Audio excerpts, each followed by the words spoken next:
Coba bayangkan sejenak. Gimana kalau ada dunia tanpa kelaparan, tanpa orang diperas tenaganya sampai mati, tanpa bumi yang dieksploitasi habis-habisan? Kedengarannya kayak mimpi ya, utopia. Bagi sebagian orang mungkin iya, tapi bagi jutaan lainnya ini janji. Janji bernama sosialisme. Tapi apa sih sebenarnya ini? Kenapa bisa begitu memikat sekaligus bikin takut? Dan kenapa? Meski sering banget dibilang udah mati, idenya kok muncul terus. Bangkit lagi. Nah, dalam penelusuran kita kali ini, kita akan coba selami gagasan yang ya cukup kompleks ini. Kita lihat gimana ia lahir. Dari mana asalnya, perjalanannya melintasi sejarah yang, penuh gejolak. Betul. Bentuk-bentuknya yang beda-beda itu, dan kenapa kok sampai sekarang masih relevan dibicarakan. Oke, jadi misi kita ini sebetulnya membongkar lapisan-lapisan sosialisme ini. Dari akarnya, ya, di tengah keputusasaan manusia, sampai mimpinya tentang pembebasan. Tujuannya biar Anda, para pendengar, dapat pemahaman yang lebih utuh gitu ya, tentang salah satu ide paling berpengaruh dalam sejarah. Dan mungkin juga paling sering disalahpahami. Mari kita mulai dari tempat ia pertama kali bernafas, dari kelahirannya. Katanya kan ide besar itu sering lahir dari luka besar. Sosialisme ini jelas banget contohnya. Dia nggak turun gitu aja dari langit. Enggak. Dia merangkak keluar dari pabrik-pabrik pengap, dari tambang-tambang gelap di Inggris akhir abad ke-18. Luka itu namanya revolusi industri. Wah, mesin uap menderu, pabrik tekstil jalan terus tanpa henti. Kelihatannya hebat ya kemajuan teknologi. Kelihatannya. Tapi di baliknya, apa yang terjadi sama manusianya? Nah, itu dia. Di baliknya itu, ya ampun, neraka buat kelas pekerja. Kota kayak Manchester itu jadi lautan manusia. Berdesakan, kumuh. Bayangin aja. Ruang kerja gelap, lembab, penuh debu yang bikin sesak napas. Ditambah suara mesin yang, bikin peka telinga. Jam kerjanya gimana? Brutal. Nggak aneh lihat anak umur 6 tahun angkat beban berat. Atau perempuan duduk menjahit 12 jam lebih. Laki-laki dewasa gampang banget dipecat. Jadi muncul pertanyaan ya, kemajuan ini sebenarnya buat siapa sih? Persis. Dan dari keputusasaan ini, benih sosialisme pertama tumbuh. Awalnya bukan teori yang rumit-rumit. Bukan ya? Lebih kayak apa dong? Lebih kayak teriakan perlawanan. Contohnya, gerakan ludisme. Pengikut Netlud yang legendaris itu. Mereka hancurin mesin tenun. Kenapa dihancurin? Apa mereka anti teknologi? Nah, ini penting dipahami nih. Mereka itu bukan anti teknologi sebetulnya. Mereka protes karena mesin-mesin itu menghancurkan mata pencaharian mereka. Oh, jadi nafkahnya hilang karena mesin. Iya, sementara untungnya cuma dinikmati segelintir orang. Itu protes terhadap kemajuan tanpa keadilan. Gitu loh. Terus respon negara gimana? Keras banget, puluhan digantung, ratusan dipenjara. Tapi api itu bukannya padam. Malah memicu pemikiran lebih lanjut ya. Gimana kalau masyarakat bisa ditata ulang gitu? Betul. Nah, inilah yang melahirkan fase sosialisme utopis. Kumpulan gagasan tentang masyarakat ideal tanpa eksploitasi. Lahirnya dari semangat pencerahan dan gemar revolusi Prancis juga ya. Tokoh-tokohnya juga menarik nih. Ada Henry de Saint-Simon, bangsawan yang nolak hak istimewanya. Ada Charles Fourier, pemikir yang agak eksentrik. Dan Robert Owen, nah ini, pemilik pabrik tapi malah jadi kritikus kapitalisme. Apa yang mereka tawarkan? Gimana tuh gagasan mereka? Saint-Simon misalnya. Bukan bangsawan parasit. Tujuannya jelas, perbaiki nasib kelas termiskin. Dia bahkan ngomongin perencanaan ekonomi ya, udah maju banget pikirannya. Iya, mendahului zamannya. Tapi visinya agak, gimana ya, elitis. Perubahan diharapkan datang dari atas. Beda sama Charles Fourier ya, visinya lebih liar. Iya bisa dibilang gitu. Buat Fourier, peradaban modern itu penjara hasrat manusia. Kerja pabrik itu penyiksaan. Kapitalisme bunuh kebahagiaan. Solusinya apa menurut dia? Dia rancang komunitas namanya Palanster. Tempat kerja jadi kayak permainan, sesuai hasrat alami. Dia juga kritik tajam kolonialisme, terus pernikahan monogami yang dianggap menindas perempuan. Wah, cukup radikal ya. Mungkin kedengaran aneh, tapi kritiknya soal kebosanan dan represi dunia modern itu nusuk banget. Lalu ada Robert Owen, yang ini katanya paling praktis. Iya, Owen ini pemilik pabrik kapas di New Lanark, Skotlandia. Tapi dia beda. Dia malah kurangin jam kerja, larang pekerja anak, bangun perumahan layak, bikin sekolah gratis. Kok bisa pemilik pabrik begitu? Apa keyakinannya? Dia yakin lingkungan itu membentuk karakter manusia. Dia bahkan coba eksperimen radikal di Amerika, komunitas New Harmony. Tanpa uang, tanpa kepemilikan pribadi. Berhasil nggak tuh? Gagal sih akhirnya, tapi warisannya besar. Menginspirasi gerakan koperasi, serikat buruh. Engels saja bilang dia utopis yang paling dekat sama kenyataan. Jadi para pemikir utopis ini penting ya, karena mereka yang pertama kali berani bayangin dunia yang beda sama sekali. Mereka nanam benih kritik moral, tapi Ada tapinya. Kritik mereka tajam, tapi analisisnya kurang dalam. Mereka lihat masalah, tapi nggak sepenuhnya bongkar kenapa sistem itu bikin eksploitasi. solusinya juga kayaknya kurang sistematis ya. Betul. Cenderung ngandelin kebaikan hati orang kaya atau eksperimen kecil-kecilan, mereka belum punya teori perubahan sosial yang, ilmiah dan sistematis. Nah, disinilah panggung sejarah menunggu dua pemikir yang bakal mengubah segalanya. Karl Marx dan Friedrich Engels. Wah, nama ini udah kayak identik sama sosialisme ya. Bahkan sering dianggap itulah sosialisme. Latar belakang mereka kontras banget kan? Sangat. Marx itu doktor filsafat dari kelas menengah terdidik yang radikal. Engels malah anak industrialis kaya, punya pabrik di Jerman sama Manchester. 44 itu jadi salah satu kolaborasi intelektual paling berpengaruh dalam sejarah. Apa yang bedain mereka dari kaum utopis tadi? Kok mereka dibilang lebih ilmiah?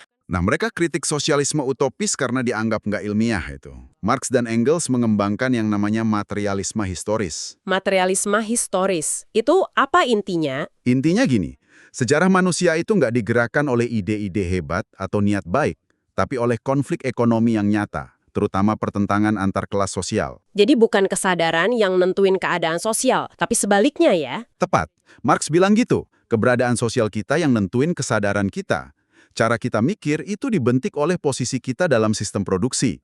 Apakah kita pemilik modal, borjuasi, atau pekerja yang jual tenaga, proletariat? Jadi sejarah itu arena pertarungan kelas, gitu. Persis. Dan menurut mereka, kapitalisme, meskipun hebat banget hasilkan kekayaan, secara inheren itu menciptakan kontradiksi. Kekayaan di satu sisi, kemiskinan di sisi lain. Dan pertarungan antara borjuasi dan proletariat ini akhirnya bakal memicu revolusi. Itu prediksi mereka. Ya, itu prediksi berdasarkan analisis hukum sejarah ekonomi. Bukan sekedar harapan. Puncak pemikiran awal mereka kan ada di karya yang terkenal banget, Manifesto Komunis, terbit 1848. Kalimat pembukanya aja udah ngeri. Hantu berkeliaran di Eropa, hantu komunisme. Apa isi utamanya? Manifesto ini kayak panggilan perang gitu. Isinya ngerangkum sejarah sebagai perjuangan kelas, nunjuk proletariat sebagai kelas revolusioner yang bakal gulingin kapitalisme. Terus tujuannya apa? Menyerukan penghapusan kepemilikan pribadi atas alat produksi, pabrik, tanah, mesin, menuju masyarakat tanpa kelas. Bahasanya lugas, penuh semangat, mendesak. Awalnya efeknya gimana? Awalnya gaungnya kecil, tapi puluhan tahun kemudian, wah, jadi inspirasi gerakan buruh di seluruh dunia. Nah, ini yang menarik. Marx kan prediksi revolusi bakal pecah di negara industri maju kayak Inggris atau Jerman. Tapi kan Malah di Rusia, tempat yang nggak terduga, negeri agraris, terbelakang, di bawah kekuasaan Tsar yang otoriter. Gimana ceritanya? iya, gimana tuh? Disinilah peran Vladimir Lenin jadi sentral banget. Lenin ini bukan cuma pengikut Marx, tapi dia penafsir ulang yang berlian buat konteks Rusia. Maksudnya gimana? Dia sadar kelas pekerja Rusia itu kecil dan belum terorganisir. Nah, di karyanya Apa yang harus dilakukan, dia bilang perlu partai pelopor, kelompok revolusioner profesional yang disiplin buat mimpin massa. Lalu terjadilah revolusi 1917. Itu ada 2 tahap kan ya? Betul, Februari itu gulingin Tsar, tapi kekuasaan jatuh ke pemerintahan sementara yang pro-burjuasi. Lenin lihat ini sebagai kesempatan. Kesempatan buat apa? Buat ambil alih. Dengan slogan yang kuat banget. Damai, tanah, dan roti. Sama, semua kekuasaan untuk Soviet, Dewan Buruh, dan tentara. Partai Bolshevik pimpinannya rebut kekuasaan bulan Oktober. Inilah momen lahirnya negara pertama di dunia yang secara eksplisit mau bangun sosialisme. Uni Soviet. Tepat. Tapi ceritanya jadi lebih kelam ya setelah Lenin wafat tahun 1924. Joseph Stalin ambil alih. Apa yang terjadi di bawah Stalin? Stalin melakukan industrialisasi paksa besar-besaran lewat rencana 5 tahun, terus kolektivisasi pertanian yang brutal. Dia juga punya konsep sosialisme dalam satu negara kan? Beda sama Trotsky. Iya, beda sama gagasan revolusi permanen globalnya Leon Trotsky, rivalnya. Persaingan mereka berakhir tragis buat Trotsky. Diasingkan terus dibunuh. Uni Soviet memang jadi kuat ya, menang Perang Dunia II. Tapi ongkosnya? Ongkos kemanusiaannya mahal banget. Pemerintahan tangan besi, penindasan brutal, birokratisasi partai. Ini bikin perdebatan sengit di kalangan sosialis sendiri. Mengingatkan ke peringatan Rosa Luxemburg tadi ya, sosialisme atau barbarisme. Pertanyaan ini terus membayangi nih kayaknya. Betul. Apalagi pasca PDI, peta dunia berubah lagi.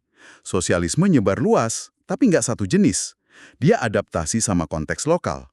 Contoh paling gede ya Tiongkok. Revolusi Mao Zedong 1949, dia adaptasi Marxisme buat masyarakat agraris ya. Iya, petani jadi basis revolusi. Maoisme juga kritik model Soviet yang dianggap terlalu kaku. Di saat yang sama, banyak negara baru merdeka di Asia, Afrika, Amerika Latin. Dunia ketiga. Kenapa sosialisme menarik buat mereka? Sosial, bangun ekonomi mandiri, lawan imperialisme. Jadi kayak bahasa pembebasan gitu. Tapi penerapannya pasti beda-beda ya. Banget, sangat beragam. Coba kita lihat beberapa contoh kunci. Di India, Jawaharlal Nehru coba sosialisme demokratis. Ekonomi terencana tapi dalam kerangka parlementer. Kalau di Mesir, Ada Gamal Abdel Nasser dengan sosialisme Arab. Kental banget sama nasionalisme, anti-imperialisme. Nasionalisasi terusan Suez itu contohnya. nah, gimana dengan Indonesia? Di sini kan sejarah sosialisme panjang dan rumit. Kompleks banget. Sosialisme itu udah jadi bahasa perlawanan sejak zaman kolonial. Tokohnya banyak, tafsirnya beda-beda. Ada Tan Malaka, sosialisme revolusioner khas Nusantara. Ada Hatta dan Syahrir juga kan? Iya, Muhammad Hatta dan Sultan Syahrir lebih ke sosialisme demokratis. Hatta fokus ke koperasi, Syahrir ke kebebasan politik. Lalu ada Soekarno dengan sosialisme ala Indonesia. Nasakomnya itu. Yang coba menyatukan nasionalis, agama, komunis ya. Betul, dalam retorika anti-imperialisme yang kuat. Tapi ironisnya, tokoh kayak Tan Malaka justru berakhir tragis. Dibunuh oleh republik yang dia perjuangkan. Iya, ini nunjukin betapa rumit dan berbahayanya politik waktu itu. Selain itu, ada contoh lain yang terkait banget sama Perang Dingin. Jelas, Kuba. Revolusi 1959, Fidel Castro dan Che Guevara. Awalnya nggak murni Marxis, tapi tekanan AS bikin mereka akhirnya sekutu sama Soviet. Fokusnya ke manusia baru sosialis, pendidikan, kesehatan gratis. Vietnam juga penting ya. Sangat.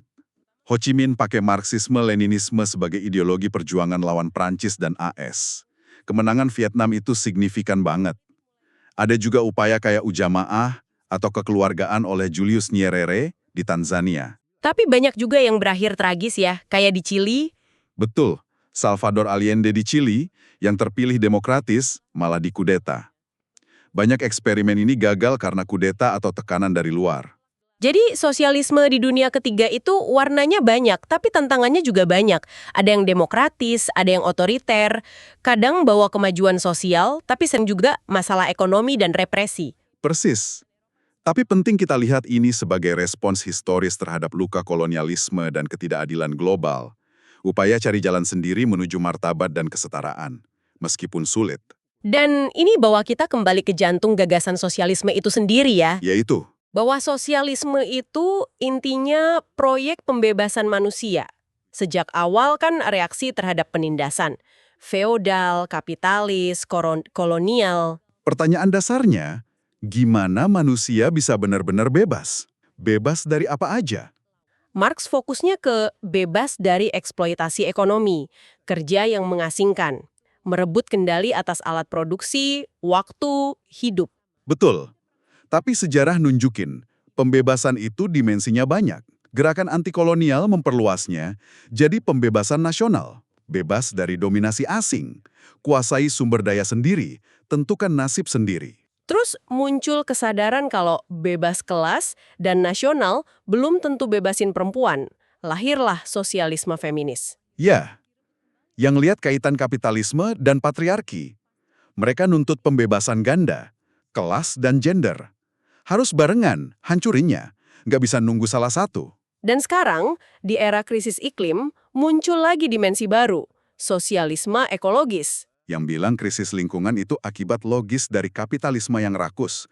Pembebasan manusia nggak bisa pisah dari pembebasan bumi. Kita butuh cara hidup yang berkelanjutan, harmonis sama alam. Jadi sosialisme ini terus berevolusi ya, makna pembebasannya makin luas. Kelas, bangsa, gender, ekologi, semua nyambung. Ini bukan cuma soal ekonomi jadinya, tapi visi dunia tanpa penindasan apapun. Harapan yang radikal. Oke, kita udah menjelajahi perjalanan panjang sosialisme nih. Dari teriakan di pabrik Inggris, mimpi para utopis, analisis tajam Marx, revolusi berdarah di Rusia, penyebarannya ke seluruh dunia dengan wajah beragam, sampai visinya yang terus meluas soal pembebasan.